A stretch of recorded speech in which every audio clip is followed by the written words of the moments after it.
My throat was so dry that swallowing felt like dragging shards of broken glass down my esophagus. The sun scorched through every layer of skin. Blood trickled down from a gash on my forehead, blurring my vision. My whole body ached. My clothes clung to me with sweat and grit, and my shoes reeked of scorched rubber. No trees. No sounds. Just wind and sand. I was lying in the middle of the Mojave Desert, a place where no one survives without preparation. But I wasn't prepared, because I didn't know I was going to be left here to die. The person who abandoned me was my brother, Jared Cole. I'm Nathan Cole, 29 years old, the youngest son of the Cole family. The name behind Cole Logistics, one of the biggest freight companies in the American West. My mother died young. My father's a hard-edged military veteran, and Jared, my older brother, was always the golden child. 40, handsome, charming like a seasoned senator, with an MBA from Columbia to top it off. Me, I was the quiet one, preferred writing code to whining and dining clients. I wasn't a failure, but I was always compared. Jared once told me I didn't have the fire to lead, and Dad always said, the youngest should stick to tech, leave the big picture stuff to us. I didn't argue. I smiled and nodded. But that was before I found out Jared had been quietly pressuring our dad, who was recovering from a heart condition, to sell him the entire company for a price nearly 40% below market value. I confronted him. That was 2 weeks ago. He laughed, clapped me on the shoulder. You're imagining things. Nate, I'm your brother. Yesterday, he invited me on a road trip to clear our heads. We rented a Jeep, packed water and snacks. Said it'd be like those childhood camping trips, a chance to reconnect. Last night, we pitched a tent on the edge of the Mojave. Jared cracked open some beers, started reminiscing about the old days. I had 2 cans, then things went hazy. I remember a strange smell in the beer. I remember the sound of an engine starting. And I remember Jared's face as he looked down at me one last time, expressionless. Like staring at a broken object you've decided to toss out. I tried to get up. My balance was shot, my head spinning, phone gone, backpack missing. All I had was a small metal box lying beside me. I opened it. Inside was a piece of paper, folded into fourths, with one crudely scribbled line in pencil, "Don't look for me." I'm just doing what had to be done. I didn't get it. I couldn't. This was the same brother who sat by my bedside during my fevers. The same brother who carried me on his shoulders at my high school graduation. The one who once said, even if the world turns on you, I've got your back. So why? What I didn't know then was that Jared hadn't just betrayed me. He was trying to erase me. Permanently. I dragged myself toward a dimmer patch of sunlight, hoping it meant shade. My feet were blistered and raw. Every step like walking on shattered glass. I had no sense of time. An hour. 3:10. All I knew was, if I collapsed here, I'd die. And death wasn't the scariest part. It was the helplessness. I didn't want to die like this, not knowing why I was betrayed, not understanding why my life had become disposable. One thought echoed louder than the pain: I have to live. I have to ask why. And if the answer is what I suspect, I won't be the one who dies out here. He will, because he made one mistake. He let me live.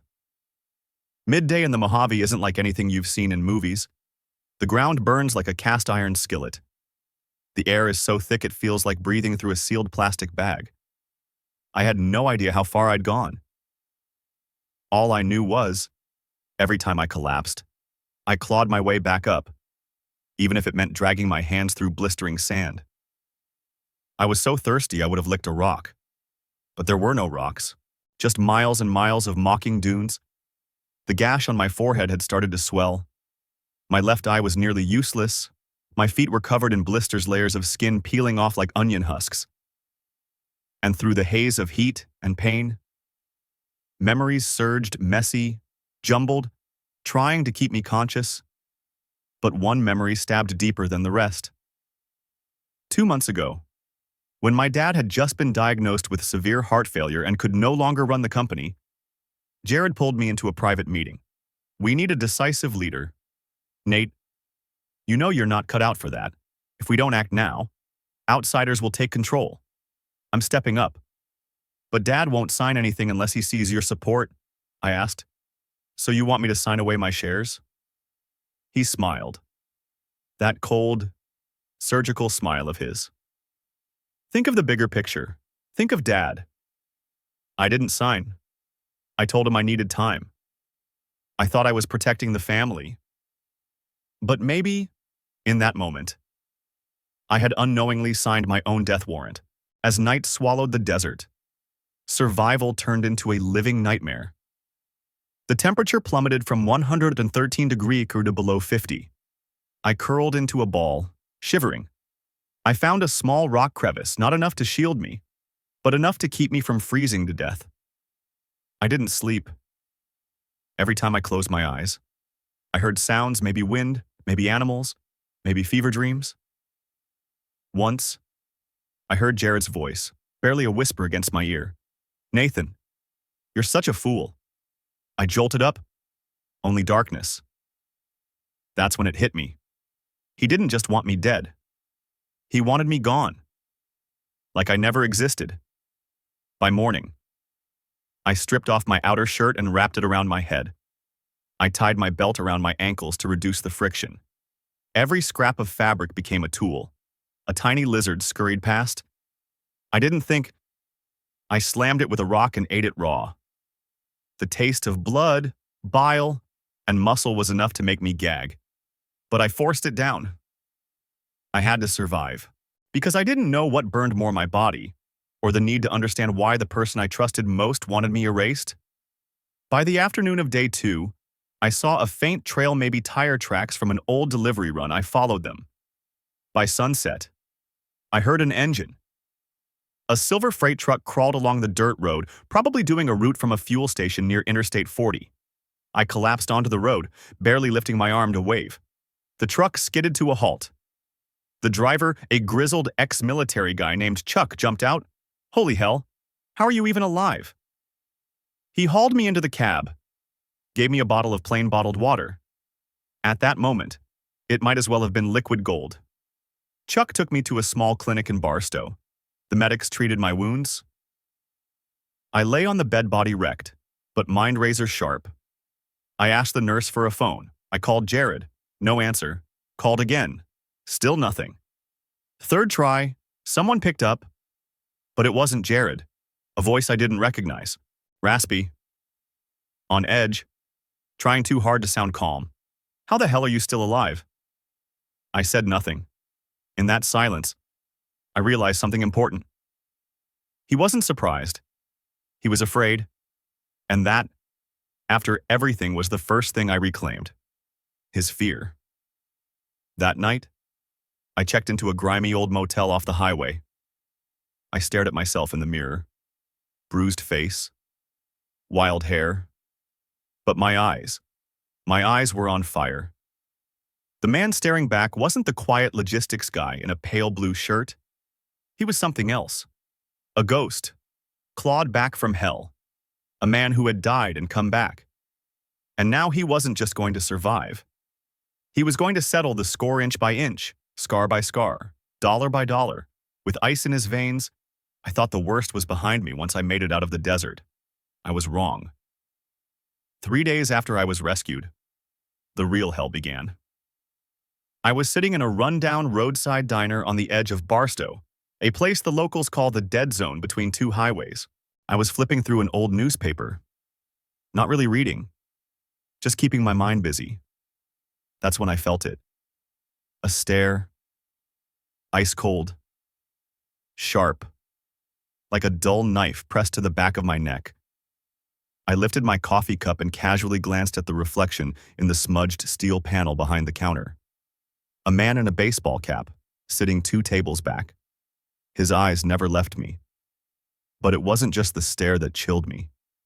It was how he moved. Not like a drifter, like someone trained.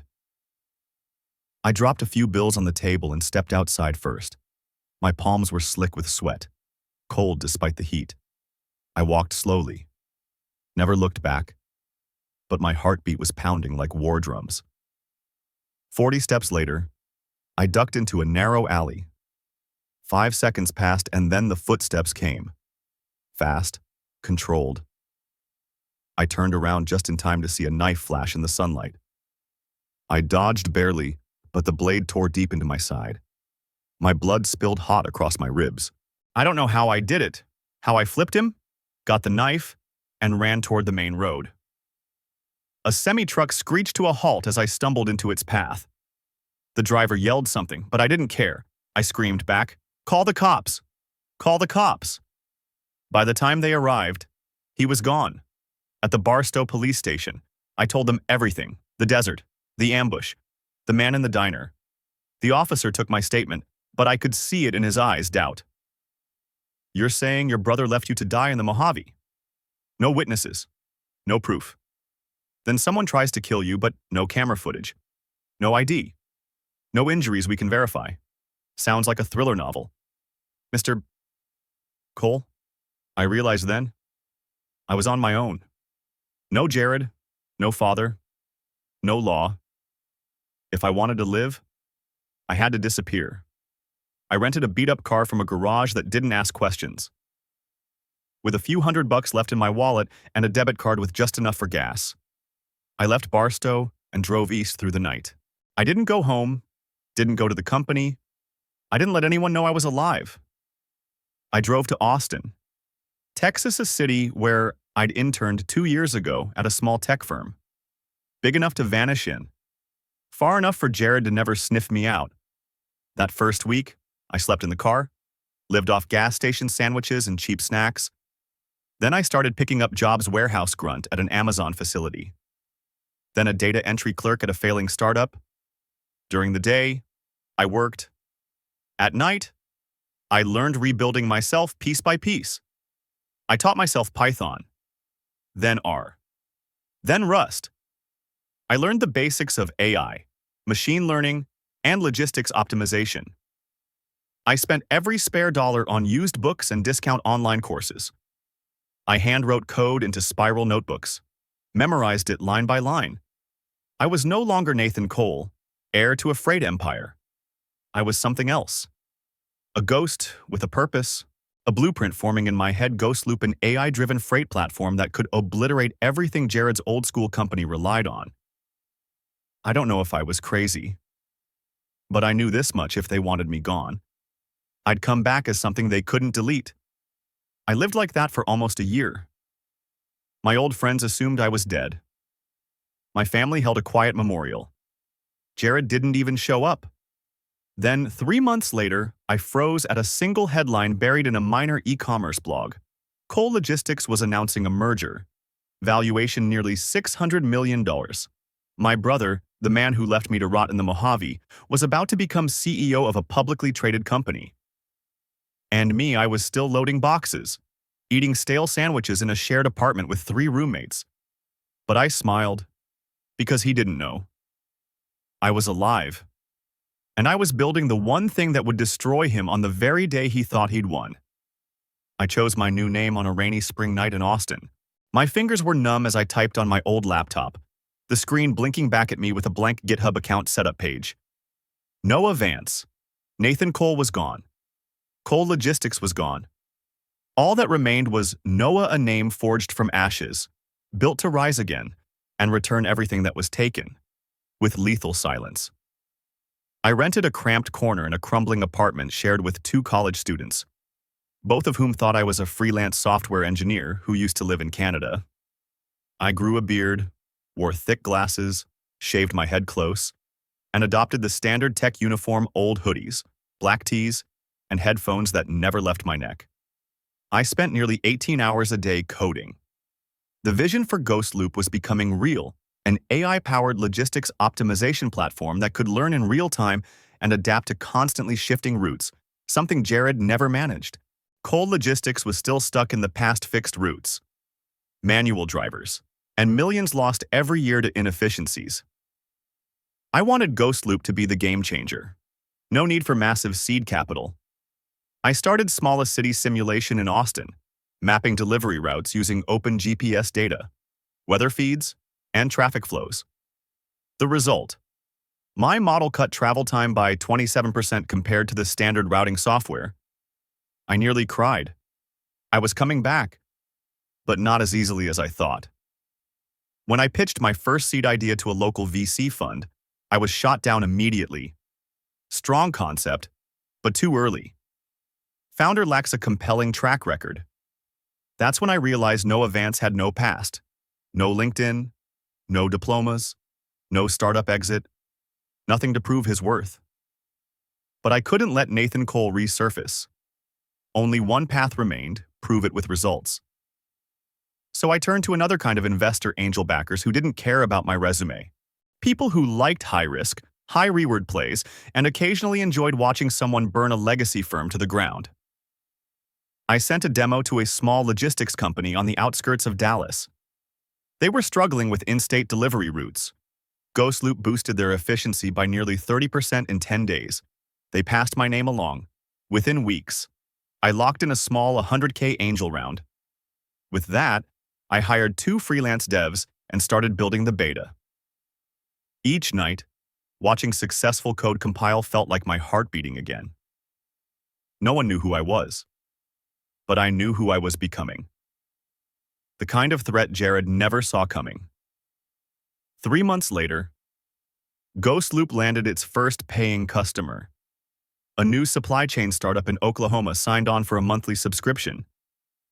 I got the notification in my email, $200 deposited. It wasn't much, but to me it was proof that I was alive, that I could build an empire without the Cole name, without legacy, without favors, just mind and vengeance. But I hadn't come back just to survive. With every move Ghost Loop made, I kept one eye on Cole Logistics. I knew they were close to IPO. I knew Jared was preparing to launch a new automation platform, something he claimed as his innovation. But I also knew the truth: he had stolen that idea from a brainstorm between me and our father, 2 years ago. At the launch, he was going to showcase OptiMap, his revolutionary route optimizer. Only, it wasn't revolutionary. It was a broken version of my original code. I also knew if I released Ghost Loop publicly before their IPO, it would gut his valuation. Hundreds of millions in investor commitments would vanish. But I didn't. Not yet. I wanted him at the very top before I pulled the floor from under him. One night, as I was debugging a server, a strange email popped up. Subject line: "We know who you are, Nathan." Body text: "Jared isn't the only one who wants you gone." I slammed the laptop shut, heart hammering. Who sent it? Did they know I was alive, or was someone else behind this? I stood up and walked to the 7th floor window of my apartment. The Austin night was quiet, but across the street, a black car sat parked, engine off, headlights dimmed. No one got out. I didn't know if it was connected. But I knew one thing: the game wasn't over. It was just beginning. And if anyone thought I'd run again, this time, I'd be the one doing the hunting. Back when I was Nathan Cole, I believed that talent would always be recognized, that hard work alone was enough. But as Noah Vance, I'd come to accept a harsher truth. The world doesn't reward the most capable. It rewards those who know how to play the game. Or better yet, rewrite the rules. I chose the latter.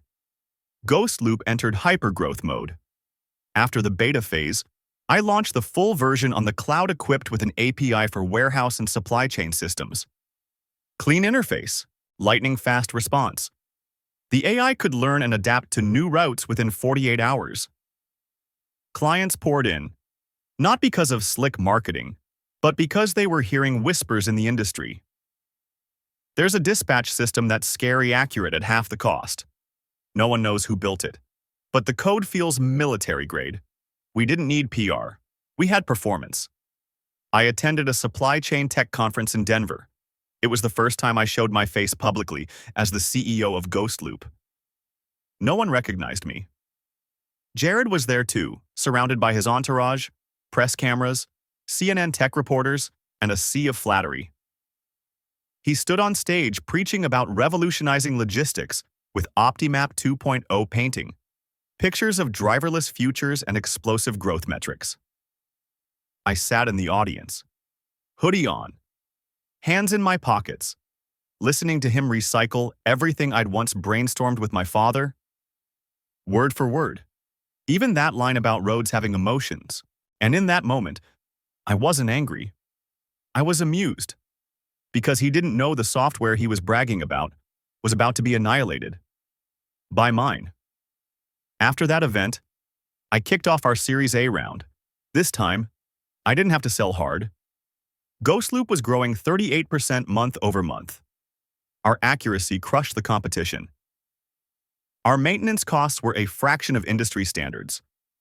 I raised $5 million in less than 3 weeks. With that, I built a team of 12 engineers, data scientists, and a former Amazon logistics COO. Every one of them signed airtight NDAs. No one knew who I really was. I worked like a man possessed. Slept 3 hours a night, no parties, no distractions. Just one image kept me alive, Jared's face the moment he realizes he's the architect of his own destruction. But nothing good comes without resistance. 3 weeks after closing our funding round, I received an email from the law firm Simmons & Blackwell LLP representing Cole Logistics. They accused Ghostloop of intellectual property theft, claiming that Mr. Jared Cole had previously conceptualized similar systems internally as far back as 2022. I laughed. He was going legal now, trying to scare me off. I fired back a formal request for evidence and warned of a counter lawsuit if they continued to harass. Their response, silence. And that's when I knew he still didn't know who I was. But someone was starting to suspect. Late one night, I got a text from an unknown number. "Nathan, it's really you, isn't it?" My chest tightened. I replied, "Who is this?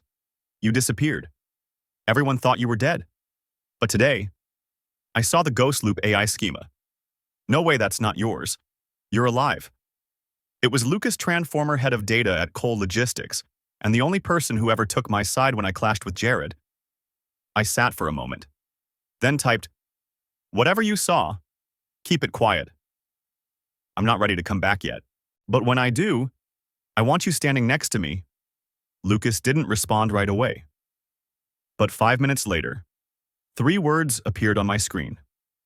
"I'll be there." The next 3 months were a blur. Ghostloop signed 4 major contracts, including one with a state government to coordinate vaccine transport during winter flu season. At the signing event, I showed up not as Nathan, not even as the CEO, just the anonymous founder of a rising logistics platform. But what I didn't know was that someone had seen me. From behind the lens of a media crew, a woman with sharp eyes and blonde hair, Celine Ward, Cole Logistics PR director. And 3 days later, a package showed up at the Ghostloop office. No sender. Inside was an old folding knife identical to the one used by the attacker in Barstow. Underneath it, a folded piece of paper. One line. This time, I finished the job. The day Jared Cole celebrated the $680 million IPO of Cole Logistics. The Austin sun blazed down like even the universe was cheering him on. Downtown was draped in red carpets and pop-up tents, stretching from the parking lot to the main hall of the Sutherland Tower Investment Bank. Inside, it was less a business event and more a coronation. Banners read, "Cole Logistics from Legacy to Legend," flanking the stage like royal insignias. Jared walked out in a charcoal suit, hair slicked back, smile gleaming like he owned the world. He had no idea that everything was about to collapse. I arrived early, under the guise of a tech investment representative. No one questioned it. Ghostloop was still technically a separate entity, and the founder's true identity had never been made public. From backstage, I watched him soak in the applause, reporters, investors, his hand-picked staff hanging on every word. He spoke of long-term vision, integrated ecosystems, and next-generation innovation. I smiled. Innovation. Huh. He had no clue the real innovation was waiting in my pocket. On a USB drive, 10:47 a.m., the historic moment was about to begin. Jared extended his hand to the CEO of Franklin and Bright, the final investor in the pre-IPO round. But the man paused, furrowing his brow. I'm sorry. Jared, something urgent just came through from the SEC's registration system. Jared's smile twitched. What? What are you talking about? That's when the side door of the hall opened, and I walked in, step by step, each footfall echoing into the frozen silence. Heads turned. Jared staggered back like he'd seen a ghost. Nathan. I didn't answer. I stepped onto the stage, pulled the USB from my pocket, plugged it into the projection system. The giant LED screen behind him lit up. The first slide, a side-by-side schematic of two logistics AI platforms, OptiMap and GhostLoop. Line by line, it showed the code, the algorithms, the embedded notes.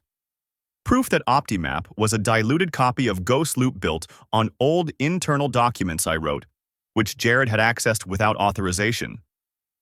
Next slide, a string of evidence emails, document scans, and most damning of all, an audio recording of Jared coaxing my father to sign over shares while he was barely conscious in a hospital bed. His signature's enough. As for Nathan, I'll take care of it. Final slide, the intellectual property certificate for GhostLoop, registered under Noah Vance, with a full cross-verification to me. The hall was silent, dead silent. I turned to Jared, calmly. You once asked why I didn't die out there in the Mojave. Remember, he didn't speak, just stared. Shell-shocked. I continued. I didn't die. Jared, I disappeared so I could come back. To take back everything, every dollar, every breath, every dream you tried to steal. A single clap echoed from the back row.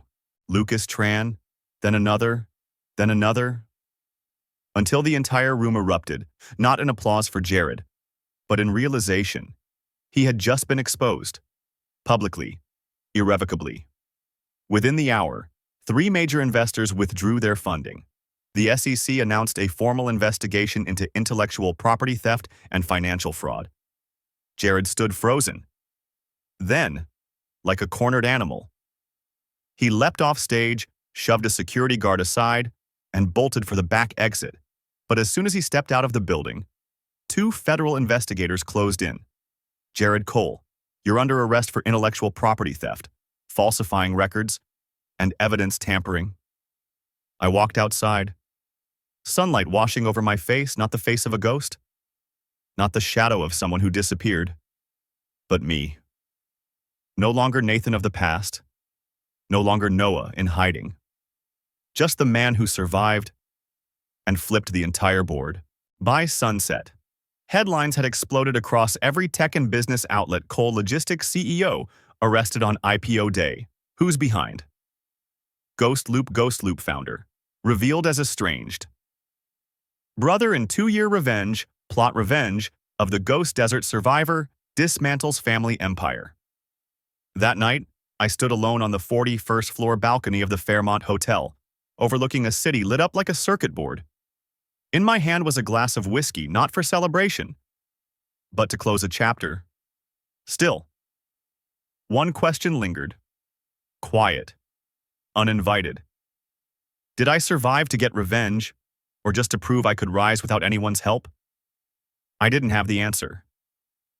But I knew one thing for sure. Tomorrow, GhostLoop would announce its acquisition of a 45% stake in Cole Logistics. And Jared, he'd be watching it unfold. From behind bars. 1 week after Jared's arrest, the headquarters of Cole Logistics shut down temporarily for investigation. The media swarmed the building like bees to a fire. The same people who once worshipped Jared now avoided his name like a disease. I didn't feel the satisfaction I thought I would. There was no cinematic swell of music, no fireworks, just silence, and a strange kind of emptiness. Back at the GhostLoop office in Austin, Every gaze I passed held no more doubt Noah Vance was Nathan Cole, the man left for dead in the Mojave, now back like a storm. Lucas met me at the door, handing over a white envelope. This is a new SEC recording. It includes Celine Ward's voice, and your father's. I froze. My dad. He nodded. He wasn't fooled. He knew Jared was manipulating things, but he kept quiet because he didn't think he'd live long enough to change anything. I played the recording. My father's voice, raspy but sharp, filled the room. If Nathan's alive, he'll come back, and if he really is the leader I think he is, he won't need me to protect him. I couldn't stop the tears. I had blamed him for signing, for staying silent, but in truth, he had believed in me more than I ever believed in myself. A month later, Ghost Loop officially acquired 45% of Cole Logistics at just 22% of the original valuation after the IPO was scrapped. But I didn't dismantle the company. I rebuilt it, renamed it from Cole Logistics to LoopLink, merging it into the Ghost Loop ecosystem. I cut out every position filled by Jared's loyalists, kept the talent. I visited every warehouse, every operations hub, shook hands with every worker people I once knew only as names in freight reports. One of them said, "I used to think you were the weak younger brother. But now, I get why Jared was afraid of you." I smiled, not out of pride, but because I finally understood true ruthlessness isn't about destroying someone. It's about letting them live long enough to watch you rise. Jared was sentenced to 12 years in federal prison for abuse of power, IP theft, and falsifying documents. Celine Ward was investigated for obstruction but later released after turning state witness. She sent me a handwritten letter.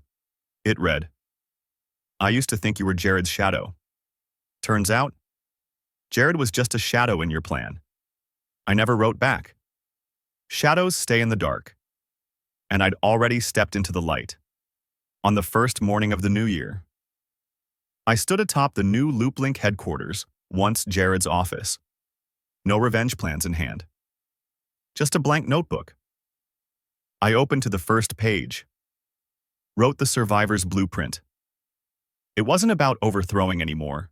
It was about building, healing. That afternoon, I spoke at a conference called Men Who Rebuilt, honoring those who'd rebuilt their lives from ashes. I stepped onto the stage in a black suit, white shirt. The spotlight hit my face. I looked out at the quiet auditorium and said, I was left to die in the desert. No one thought I'd make it. No one believed I'd return. But I'm not here to retell that story for sympathy. I paused. I'm here to remind you sometimes. The deepest falls aren't meant to bury you. They're there to launch you higher than anyone ever imagined. The room erupted into thunderous applause. Outside the venue, a young reporter jogged to catch up with me. How do you feel about the world calling your journey a revenge story? I smiled gently. They're not wrong. But if I could name it myself, I'd call it The Return of the Forgotten One. She laughed, switched off her recorder. I walked toward the car. In front of me, the city glowed into the night, just like I did. I wasn't a ghost anymore. I was real, alive, leading, and I didn't need forgiveness, just remembrance.